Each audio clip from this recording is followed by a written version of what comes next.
The game never stops, and neither do we. Welcome to the SDH Network. We're always around the corner from everywhere, and it's time for another edition of the Morning Espresso, brought to you by Oglethorpe University, Atlanta's premier undergraduate learning experience and soccer powerhouse. I'm Jason Longshore. We got a lot to cover. It was a busy weekend. Not just on the college football coaching side of things, which just cracked me up all day yesterday with all of the chaos going on. We had chaos in the other football all around the world. Let's get caught up on it. We'll start in Major League Soccer. The MLS Cup final is set. Miami and Vancouver. We've got a first-time champion coming, and this one's going to have a lot of storylines coming into it and probably coming out of it as well. Miami just blitzed NYCFC 5-1. Tadeo Allende dropping a hat trick. Lionel Messi being Lionel Messi, even though he didn't score in this one, he had a ridiculous assist because that's what he does. Javier Mascherano, the manager of Miami, said that Leo has accustomed us to the extraordinary. Even when he's not getting on the score sheet on a regular basis, he is the center of attention. Don't get it twisted.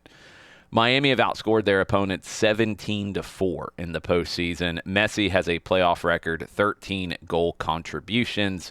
Allende is tied for the single-season playoff scoring record with Carlos Ruiz.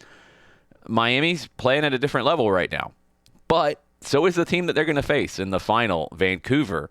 They beat Miami twice in April in the CONCACAF Champions Cup semifinals, and they're better now. Jesper Sorensen pushed this club to a record 63 points. He got them to the CONCACAF Champions Cup final, now to MLS Cup. Since adding Thomas Müller, he scored 9 goals and has 4 assists in 12 matches. Brian White is back and healthy. Ryan Gauld is getting closer to full fitness. It's all lining up after Vancouver was able to take care of business in San Diego on Saturday night. They jumped out to a big lead and then held on. It's Miami's first final. It's Vancouver's first final. It's Lionel Messi's first MLS Cup final. It's Thomas Müller's first MLS Cup final. It's Javier Mascherano's first MLS Cup final, his first year as a manager at the club level. This is going to be a fun one on Saturday. 2:30 is your start time from Fort Lauderdale. We'll be getting you ready for it all week long on the SDH Network. Mexico having their playoffs as well. The liguilla delivered pure chaos as usual. Chivas, they saw their hopes slip away after Chicharito skied a penalty, a moment that may mark the end of his second stint with the club. Cruz Azul punished Chivas for the mistake. They roar into the semifinals with a dramatic finish. Monterrey, they rode stoppage time drama and a dose of Sergio Ramos to eliminate America. Ramos has become the emotional axis of that locker room, even though there are questions about what's going to be next for him in 2026. There's talk about him wanting desperately to get back into the Spanish national team squad, which I don't see happening, but anything is possible in the world of soccer. Toluca, they cruise through their second leg. They move on into the semifinals, while Xolos, they relived the exact same playoff nightmare from a year ago. A 3-0 first leg lead wiped away by Tigres. Liga MX doesn't do the predictable stuff ever. It's going to be a fun semifinal and final coming up in Mexico. In the Premier League, Chelsea-Arsenal, that was a fist fight. That game started pretty entertainingly in terms of the soccer and then turned into a cage match. Finished 1-1. Chelsea had a red card to Moises Caicedo, which was absolutely a red card. I think anybody trying to downplay that is just maybe wearing blue glasses. And it happens. I get it. But it's a red card. VAR did everything correct in that. I don't think it was intentional from Caicedo. I think he made a mistake, and it's a red card, and it should be. And he's probably going to get a fine of some sort. I don't know how the Premier League works in this regard for faking injury afterwards because he was trying to not get a red card. That's what happens. We've seen it many times. We know how this stuff goes. It's something that drives me crazy at times when we talk about the sport in these kinds of situations. We all know what's happening in that moment. Why do we try to ignore it? Like, he wasn't hurt, Caicedo. He stayed down because he knew he had messed up. He's trying to not get the red card. VAR, look, that's not going to happen anymore. VAR is going to more than likely give the red card in that situation. So then when he gets up and he's fine, we just gloss over it like nothing happened. Like, yes, he was faking injury as well, and that's not a good situation to have. So all kinds of stuff out of this. Chelsea, though, full credit to them, and I've been so impressed with Enzo Maresca. Really over the last year or so. I wasn't fully convinced at first with him. I wasn't fully convinced at the beginning of the Club World Cup, but he has shown an incredible ability with this group that is very talented, is deep. I don't know if they have the top end talent that maybe some other teams do. Steval could end up being one of those guys. There's others who are very close. But to go a man down in the first half and still get a point against the best team in Europe right now, very impressive. For Arsenal, you're going to feel disappointed because you had the man advantage and you only get a point out of it, but they do still hold a 5-point cushion at the top of the league. They avoid any big momentum swings against them. It wasn't convincing, but hey, welcome to a league season where these things are going to happen. Liverpool, they finally get a win, 2-0 over West Ham. Alexander Isak and Cody Gakpo with the goals. Manchester City nearly created a crisis, but then Phil Foden reduced the entire second half to one moment of brilliance. City beat Leeds 3-2. But yes, there are concerns about City with losing leads and their defensive intensity levels. I mean, these are real concerns. We'll see where things go for Manchester City. Serie A, Napoli, their 1-0 win over Roma put them level with Milan atop a ridiculously tight table. It could be one of the most entertaining seasons in Serie A, again after a really good one last year that went down to the wire. Inter are right behind those two after beating Pisa. Roma stay within touching distance. 4-team race, margins razor thin going into December. La Liga, Real Madrid, they drop another 2 points in a 1-1 draw at Girona. Barcelona, they have extended their scoring streak to 34 straight matches. They get the win, although the big story is Ronald Araujo's absence due to a personal matter. Hansi Flick asking for privacy there. Real Betis, they won El Gran Derby for the first time in Sevilla in over 5 years. Their season feels like it's building some momentum in Spain. And off the field, La Liga sealed a 6.135 billion euro domestic rights deal with Telefonica and DAZN. Big-time stabilizer for the league. It's not Premier League money, but it is very, very good money for Spain and for La Liga and for the clubs involved. U.S. women's national team, they face Italy again tonight to close out the 2025 calendar. Friday's 3-0 win and the breakout performances from Olivia Moultrie, who scored very early in this. Kat Macario getting back into the scoring rhythm. Emma Hayes' team is now 24-3-2 through her first 29 matches. And here's the number that I love about what's going on with this U.S. women's national team right now. More than half of all U.S. goals and assists this year have involved players under 25 years old. This is the most accelerated youth transition that the U.S. women's national team program has ever seen, and it's winning games. World Cup qualifying starts next year for the 2027 edition in Brazil. Looking forward to seeing this team back in competitive matches. Reports this morning indicate that the U.S. is making a strong bid to host Copa America 2028. That would be capitalizing on World Cup 2026, the momentum, the established infrastructure, also the successful Copa America in 2024 here in the States. It would keep bringing high-level international soccer to American stadiums, continue building the partnerships with CONMEBOL, which I think definitely elevate not just U.S., Mexico, and Canada, but elevate the entirety of CONCACAF and getting access to these kinds of games. And I think it helps CONMEBOL as well. As a smaller confederation, their teams need these sorts of games as well and need this interaction. I think having the tournament here also would just continue to fuel the soccer economy in a city like Atlanta. You know, Mercedes-Benz Stadium would be part of this. It would stretch that post-World Cup interest curve, which is going to continue to grow. You do have the Olympics in 2028. You'll have the Atlanta NWSL team getting on the field for the first time. It just continues to extend the runway, which I don't think is going to end, honestly, because of situations like this.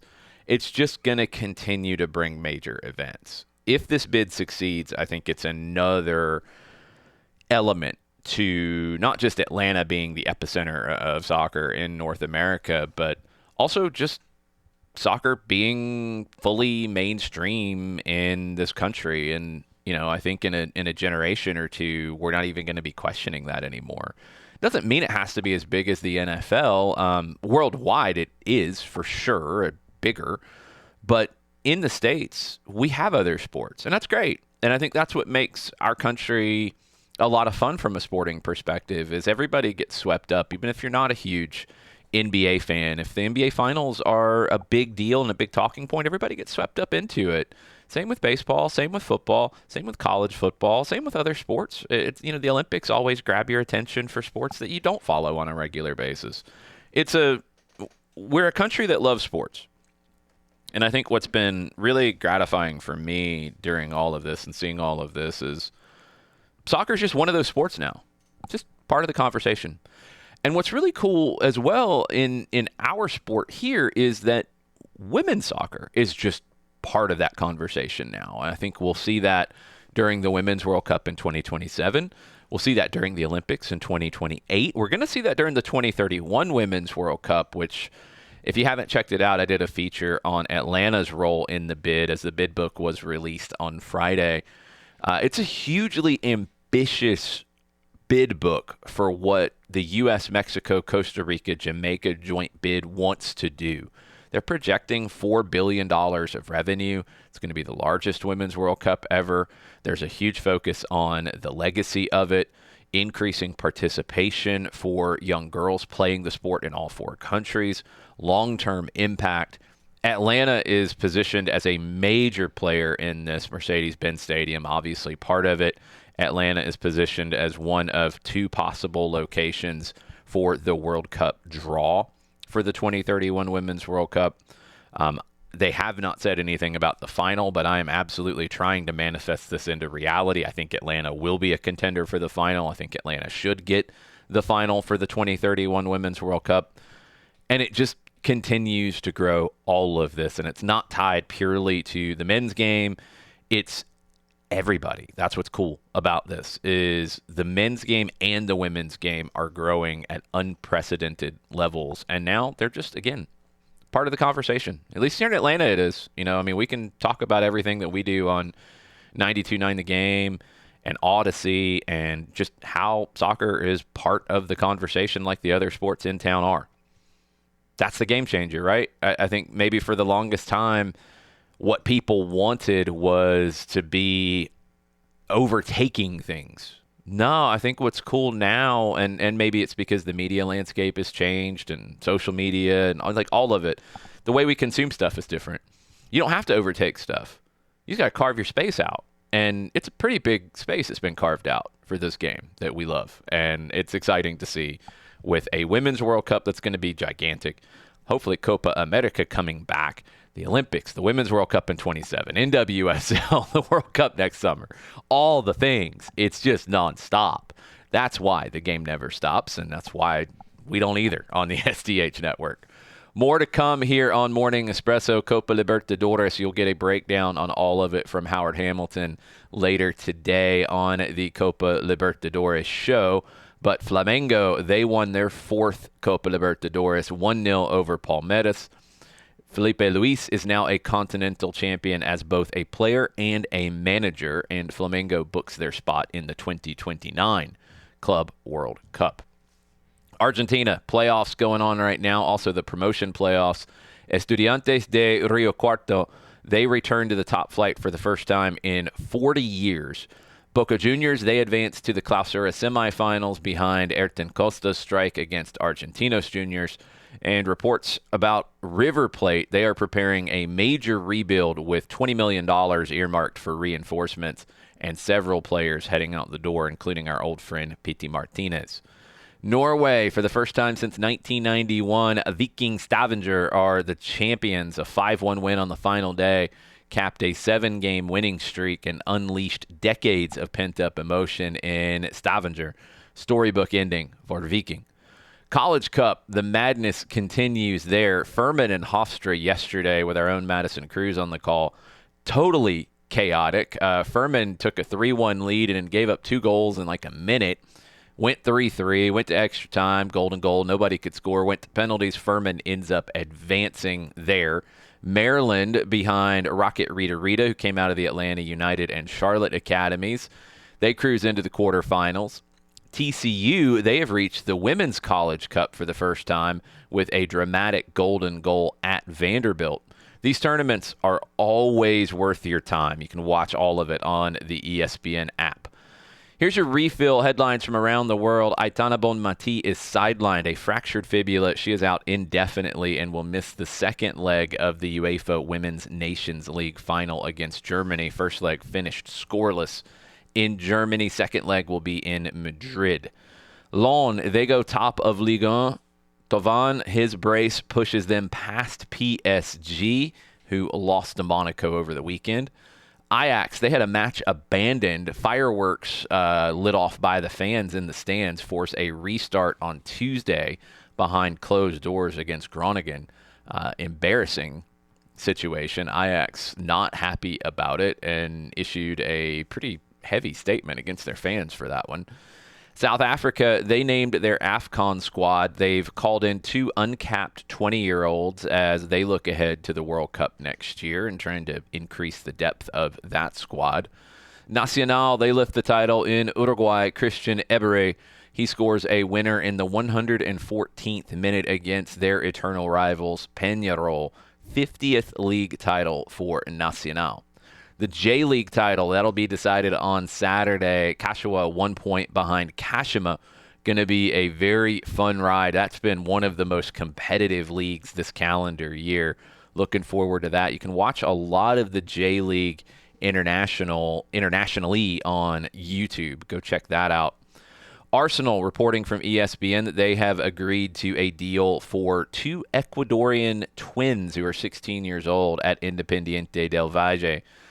Be a big signing for the future. I don't think they can join until they're 18 officially, but a big deal for Arsenal going into Ecuador. Look, maybe it helps that they have Piero Hincapié. They've got this deal done for their future. Tonight on Soccer Over There at 8 o'clock, we will preview Friday's World Cup draw. We'll run through a global weekend recap, and we'll deliver a fresh Picks of the Week segment. We had some doozies in this one. We got to talk about the Norwegian promotion playoff that was in our Picks of the Week last week, because you had one of the craziest situations in the penalty shootout that I've ever seen. We'll get into that. We'll get into who won, and we'll get into this week's Picks of the Week. Games you need to watch, but also some deep cuts and ridiculous crests and shenanigans and buffoonery, and that's what we do on Picks of the Week. You can watch on YouTube, Twitch, and X starting at 8 o'clock. I'll be live at the Brewhouse Cafe for that one. Speaking of the Brewhouse Cafe, make sure you put down Friday on your calendar. Doors will open at 10. We will start our programming for the World Cup draw at 9:05. John Nelson will be at the City of Decatur's event at Benchwarmers in downtown Decatur. Madison Cruz and I will be at the Brewhouse Cafe. We'll take over and get you ready for the draw that will start at noon. After it is done, likely going to start around 2:15, 2:30, we will have our analysis of what we saw, what the groups are, what we expect to see next summer. That'll all be on the SDH Network on Friday. Join us at the Brewhouse Cafe. Join John in Decatur if that's closer to you. And then I will have a special Atlanta Soccer tonight at 6 o'clock on 92.9 The Game and the Odyssey app. And then, because we're not crazy enough, we will be live at Nofo Brewing in Gainesville for an after party, a trivia contest. We'll have some prizes for you. That will start at 8 o'clock at Nofo in Gainesville. You can have our Around the Corner lager there, along with many of the other fine samplings from our friends at Nofo. So much happening right now. I will be back tomorrow morning with another edition of the Morning Espresso. There's no telling what will happen between now and then. Hopefully everybody gets to catch their breath, but who knows? We'll find out. See y'all tonight for soccer over there and tomorrow for another edition of the Morning Espresso brought to you by our friends at Oglethorpe University.